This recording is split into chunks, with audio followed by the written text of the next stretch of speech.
साथियों नमस्कार। साथियों, बांग्लादेश में जो कुछ भी हो रहा है किसी से छुपा नहीं है। बांग्लादेश में दिन प्रतिदिन कभी ना कभी हिंदू की हत्या कर दी जाती है, कभी सुनने में आता है किसी छोटी बच्ची की हत्या कर दी जाती है और बांग्लादेश में हालात बदतर से बदतर होते चले जा रहे हैं। और वहाँ के स्टूडेंट्स ने धमकी दी है कि 24 घंटे के अंदर अंदर अगर सरकार हादी के हत्यारे को लेकर के नहीं आई तो मामला और बिगड़ जाएगा। हो बांग्लादेश में रहा है सब कुछ, लेकिन दबाव भारत की सरकार पर भी पड़ रहा है, क्योंकि भारत में भी जितने भारतीय हैं, विशेष तौर से जो हिंदू हैं, उन सभी का मानना ये है, सभी की भावना ये है कि भारत सरकार को कोई ना कोई निर्णायक कदम उठाना होगा जिससे कि हमारे अड़ोस पड़ोस में हिंदुओं के साथ ये सब ना हो। कई लोग इतने ज़्यादा एक्साइटेड हैं कि वो तो चाहते हैं कि बांग्लादेश के 2 टुकड़े करवा दो, एक इंडिया में मिला लो। कई लोग कह रहे हैं कि बांग्लादेश के पास सिलीगुड़ी कॉरिडोर को और चौड़ा कर दो, 2-2 चिकन नेक्स जो हैं उनको और चौड़ा कर दो। तमाम तरह की बातें सामने आ रही हैं, एक एक करके एनालिसिस करते हैं। मोहन भागवत ने क्या कहा है उस पर भी चर्चा करेंगे। आइए देखते हैं। देखिए, ये इनकलाब मोंचो है, वहाँ पर एक सोशल ऑर्गेनाइजेशन है जो पिछले साल ही बनी है। इन्होंने कहा है कि साहब 24 घंटे के अंदर अंदर, अगर होम मिनिस्ट्री से कहा है कि अगर आप उस्मान हादी के किलर्स को अरेस्ट नहीं करते तो फिर मामला बिगड़ जाएगा और वो 24 घंटे आज ख़त्म हो जाएंगे। ठीक है, एक चीज़ पर ध्यान देना, उस्मान हादी का जो फ्यूनरल है वो किया गया बांग्लादेश की ढाका यूनिवर्सिटी में। ये जो फ्यूनरल की प्रोसेस है ये 2-3 दिन चलनी थी, लेकिन एक ही दिन में ख़त्म कर दी गई। क्या कारण था नहीं पता। कहाँ किया गया है? ढाका यूनिवर्सिटी में। आप लंबे समय से, हालांकि इस पर कोई जिक्र नहीं कर रहा है, लेकिन हमने 2-3 बार वीडियो में जिक्र किया था, आप पुराने वीडियो देखना, मुझे याद नहीं है कौन से नंबर पे था। लगातार ढाका यूनिवर्सिटी चर्चा में है और इसको एक गढ़ बनाया गया है जहां पर अलग अलग तरह के प्रोटेस्टों की साजिश रची जाती है। मैं आपको दिखाता हूं सबूत। देखिए, एक वीडियो में मैंने बताया था कि टर्की बैक्ड एनजीओ ढाका में अपना इन्वेस्टमेंट कर रहा है। टर्की ने ढाका में विजिट किया है, टर्की के ऑफिशियल्स आए थे और यहां पर एक ग्रेटर बांग्लादेश का मैप जारी किया गया था जिसमें भारत के क्षेत्रों को भी दिखाया था। यह खबर 3-4 महीने पुरानी थी। उस समय हमने टर्की का जिक्र किया था और तब मैंने यह भी बताया था कि आप टर्की को नज़रअंदाज नहीं कर सकते। यह बात दिल्ली में जो अटैक हुआ था उससे भी पहले की है और टर्की यहां लगातार विजिट करता रहा है। ऐसा नहीं एक बार आ गया ना, लगातार टर्की विजिट किया है और टर्की के सपोर्ट से ढाका यूनिवर्सिटी में health care, hall, mosque renovation ये सब भी चल रहा है जी। और उसी वक्त ग्रेटर बांग्लादेश का एक मैप जारी किया गया था जिसमें भारत, देखिए, ग्रेटर बांग्लादेश का मैप जारी किया गया था जिसमें भारत के ईस्टर्न और नॉर्थ ईस्टर्न स्टेट्स को भी दिखाया था। ठीक है जी, ये देख लीजिए, उस समय वायरल हुई थी ये न्यूज़। इसको सल्तनत ए बंगला कहा जा रहा था। कहाँ पर हो रहा था? ढाका यूनिवर्सिटी में। और यहाँ पर टर्किश मिलिट्री कॉपरेशन भी चल रहा है इसी यूनिवर्सिटी में। हर तरह की ऐसी गतिविधियाँ देखने को मिली है पिछले कुछ दिनों में जिससे भारत को सचेत हो जाना चाहिए। और उसी ढाका यूनिवर्सिटी में इस हादी का फ्यूनरल किया गया है और वहाँ पर देखिए, जो बंगबंधु हॉल है जो कि शेख हसीना के पिताजी शेख मुजीबुर रहमान के नाम पर रखा गया था, ढाका यूनिवर्सिटी में एक हॉल है, उसका नाम बदल के उस्मान हादी के नाम पर रख दिया गया है।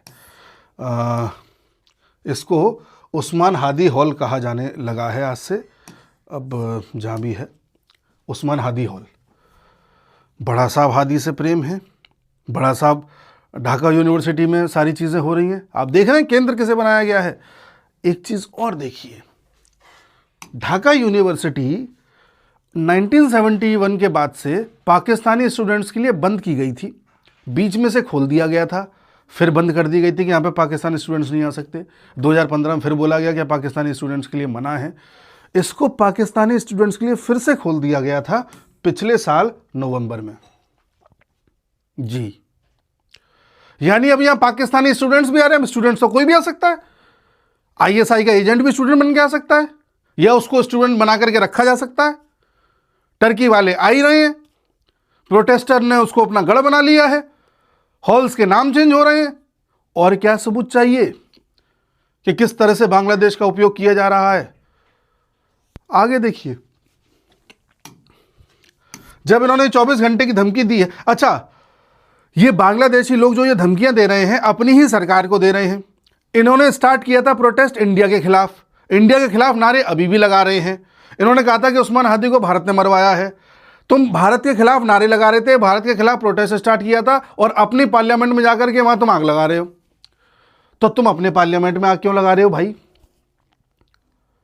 कारण है, बांग्लादेश में हर उस व्यवस्था को खत्म कर दिया जाए जो किसी भी हाल में इलेक्शन करा सकती हो या डेमोक्रेसी रख सकती हो।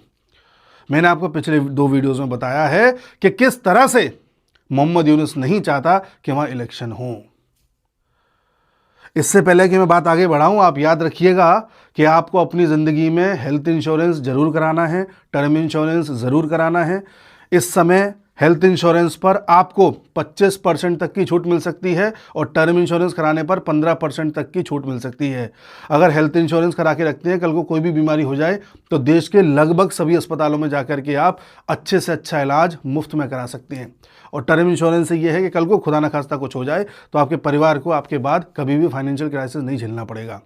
मैंने लिंक्स दिए हुए हैं अपने डिस्क्रिप्शन में और कमेंट बॉक्स में पिन किया हुआ है, वहाँ जाकर के आज ही आप अपने लिए हेल्थ इंश्योरेंस और टर्म इंश्योरेंस के लिए प्लान चुन सकते हैं। अब एक टर्म इंश्योरेंस यूनुस को भी करा लेना चाहिए। कारण क्या है? देखिए, दुनिया में लगभग 57 मुल्क ऐसे हैं जो इस्लामिक हैं, जहां पर मेजर रिलीजन इस्लामिक है, और ये अपने आप को इस्लामिक कहते हैं। 57। आप जान के हैरान होंगे, इसमें से केवल 5 से 6 मुल्क ऐसे हैं जहां पर प्रॉपर डेमोक्रेसी है। बाकी सारे के सारे ऐसे हैं जहां डेमोक्रेसी एग्जिस्ट नहीं करती है, डेमोक्रेसी के नाम पर सिर्फ दिखावा है। जैसे पाकिस्तान है, वो डेमोक्रेटिक कहता है खुद को, कहां से डेमोक्रेसी उसमें आप खुद जान रहे हैं। टर्की अपने आप को डेमोक्रेसी कहता है, कहां डेमोक्रेसी आप देख रहे हैं। कुछ ही मुल्क हैं जैसे इंडोनेशिया हो गया, मलेशिया हो गया, इस तरह के, और 2-4 मुल्क हैं अफ्रीका में। अब इंडोनेशिया में आप जान रहे हैं कल्चर तो भारत जैसा ही फॉलो होता है, उनका रिलीजन बेशक इस्लाम है।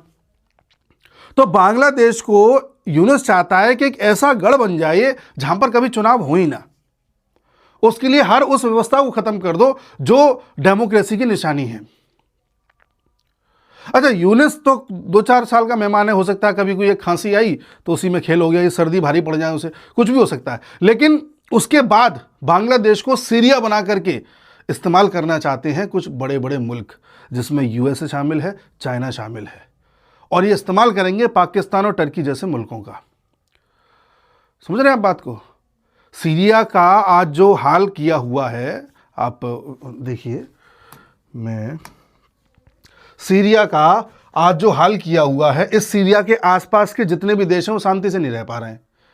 तो अगर एक बार बांग्लादेश सीरिया बन गया तो भारत ना इधर चैन से रह पाएगा, ना अपने नॉर्थ ईस्ट में चैन से रह पाएगा, और फिर बांग्लादेश को, एक पूरे बांग्लादेश को इस्तेमाल किया जाएगा इस पूरे क्षेत्र में अपने हिसाब से पॉलिटिक्स चलाने के लिए।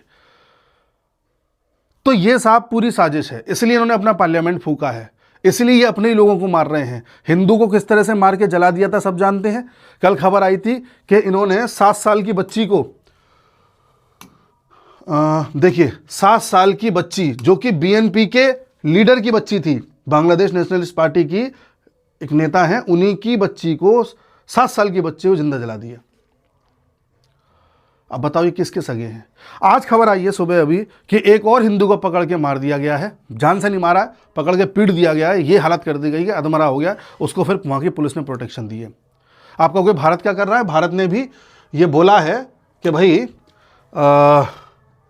अच्छा, ये तो भारत ने ये कहा है, भारत की मिनिस्ट्री ऑफ एक्सटर्नल अफेयर्स ने, कि इस तरह का जितना भी कृत्य बांग्लादेश में हो रहा है ये बहुत ही निंदनीय है, बिल्कुल भी इसको एक्सेप्ट नहीं किया जा सकता, और हम इस पर स्ट्रॉन्ग कंसर्न जताते हैं, ये हमारी मिनिस्ट्री ने कहा है। ठीक है जी। अब आप ये कहेंगे कि भारत जाकर के क्यों नहीं बांग्लादेश को रेल देता है? हमारे देश में इस समय जो आम जनता है उसके दिमाग में बात फिट हो चुकी है कि कैसे भी करके बांग्लादेश पर टूट पड़ो। देखिए दोस्तों, जितने भी आप लोग तैयारी कर रहे हैं उस तरह के लोगों को बता रहा हूं, कभी भी इस तरह से इमोशंस में आके डिसीजन नहीं लिए जाते। आज मान लो भारत बांग्लादेश पर अटैक कर दे तो भारत बांग्लादेश पे कहाँ अटैक करेगा? उनकी मिलिट्री पर अटैक करेगा। भारत क्या क्या क्या अटैक करेगा कि तुमने एक हिंदू को मार दिया अपने यहां। बांग्लादेश तो बोल देगा कि भाई नागरिक हमारा था, दिक्कत हमारी थी, भारत को क्या पड़ी थी जो हम पे अटैक कर दिया। तब भारत क्या कहेगा? हमने इसलिए किया क्योंकि तुम्हारे यहाँ हिंदू सेफ नहीं है। तो वहाँ हिंदू हो, चाहे मुसलमान हो, चाहे ईसाई हो, वहाँ के लोगों ने तय किया था कि उन्हें बांग्लादेश में रहना है। अब वहाँ उनके साथ कल को कोई विपत्ति आती है तो उसके लिए बांग्लादेश की सरकार जिम्मेदार है, भारत को क्या पड़ी। इस तरह से हमारे देश में भी कई बार होता है जहाँ मॉब लिंचिंग हो जाती है, जहाँ दंगे हो जाते हैं, कई लोगों की जानें भी चली जाती हैं। तो क्या जब भी हमारे देश में ऐसी समस्या हो तो क्या अमेरिका हम पे अटैक कर दे, ये क्या करके कि तुम्हारे यहाँ पर मुसलमान सेफ नहीं है? बताइए, क्या आप एक्सेप्ट करेंगे इस चीज़ को? आप कहोगे कि भाई हमारा देश है, हमारे नागरिक हैं, हमारे साथ जो भी हो हम देख लेंगे अपने आप। अमेरिका कौन होता है अटैक करने वाला? यही बांग्लादेश कहेगा दुनिया में। तब भारत क्या जवाब देगा कि नहीं नहीं, हमारे यहाँ पर हिंदू जितने भी थे वो इमोशनल हो गए थे इसलिए हमने अटैक कर दिया। विदेश नीति इमोशंस में नहीं चलती। देखिए, मैं भी चाहता हूँ, मैं भी भारतीय हूँ, मैं भी चाहता हूँ मेरे देश का एरिया और चौड़ा हो जाए, भारत बांग्लादेश के क्षेत्र को कब्जा ले, थोड़ा सा अपने आप को और सेफ कर ले। हम सब चाहते हैं, इमोशनल चीज़ें हम सब चाहते हैं, लेकिन कोई वजह तो बड़ी हो। पहला पॉइंट तो ये है। और दूसरा पॉइंट ये है कि बांग्लादेश में जो भी ड्रामे हो रहे हैं, वहाँ की सरकार या जो भी यूनिस हैं वो खुद चाहते हैं कि भारत किसी तरह से अटैक करे। वो पता नहीं क्या उनमें बुद्धि है, उनको लग रहा भारत कर देगा। भारत कभी नहीं करेगा ऐसे अटैक। भारत के पेशेंस को टेस्ट कर रहे हैं कि भारत कभी नहीं करेगा। 2 महीने की तो बात है, दो क्या, अब तो केवल 1 महीना जनवरी गुजारनी है। 13 फरवरी को तो इलेक्शन है। एक बार इलेक्शन हो जाए बांग्लादेश में, उसके बाद तो फिर ठीक होने लगेगा। हमारे यहाँ के नागरिक भी भूल जाएंगे 3-4 महीने में ही कि क्या हुआ था क्या नहीं हुआ था। तो कुछ तत्काल परिस्थितियों को देख करके हमें ऐसे निर्णय नहीं लेने चाहिए जिससे कि हमारे देश की इमेज या हमारे देश की फॉरेन पॉलिसी हमेशा हमेशा के लिए खराब हो जाए। इसलिए हम भारतीयों को, समझदार भारतीयों को थोड़ा सा सब्र रखना चाहिए। ठीक है, कुछ लोगों के साथ वहाँ गलत हो रहा है, ये बात सही है, लेकिन वो गलत हर देश में होता है, कई लोगों के साथ होता है। इसका मतलब ये नहीं होता कि कोई दूसरा देश उस पर टूट पड़े। थोड़ा सा सब्र रखिए, माना कि गलत हो रहा है, 1-1.5 महीने का इंतज़ार और करिए, इलेक्शन हो जाने दीजिए, फिर सब ठीक हो जाएगा। क्योंकि जो भी पार्टी आएगी सत्ता में वो पूरा प्रयास करेगी कि कैसे भी डेमोक्रेटिक तरीके से वहाँ पर चीज़ें की जाए। एटलीस्ट पाकिस्तान जैसी ही डेमोक्रेसी आ जाए, पर सीरिया जैसी अराजकता ना हो जाए। अगर हमने आज किसी भी तरह का कोई एक्शन ले लिया तो ये तुरंत इलेक्शन टाल देगा, और इलेक्शन टालने का मतलब है फिर ये सीरिया जैसा बनता चला जाएगा बांग्लादेश। फिर आप इसे नहीं समेट पाओगे, क्योंकि आप जनता पे हमला कर नहीं पाओगे। आप सिर्फ वहाँ की मिलिट्री पे हमला कर सकते हो और अराजकता फैलाएगी वहाँ की जनता। कहाँ तक रोकोगे उसे? आप देश में थोड़ी घुस जाओगे आप 1 करोड़ भारतीयों को लेकर के। तो बड़े ही धैर्य के साथ भारत को ये काम करना है। दूसरा, अच्छा, तीसरी एक बात बता दूं मैं, 2 पॉइंट बताए थे मैंने कि भारत क्यों अटैक नहीं कर सकता और अगर अटैक कर देता है तो क्या इसके वो होंगे परिणाम। तीसरा, भारत क्या करेगा? भारत इस चीज़ की निंदा कर सकता है, जैसे अभी करी है।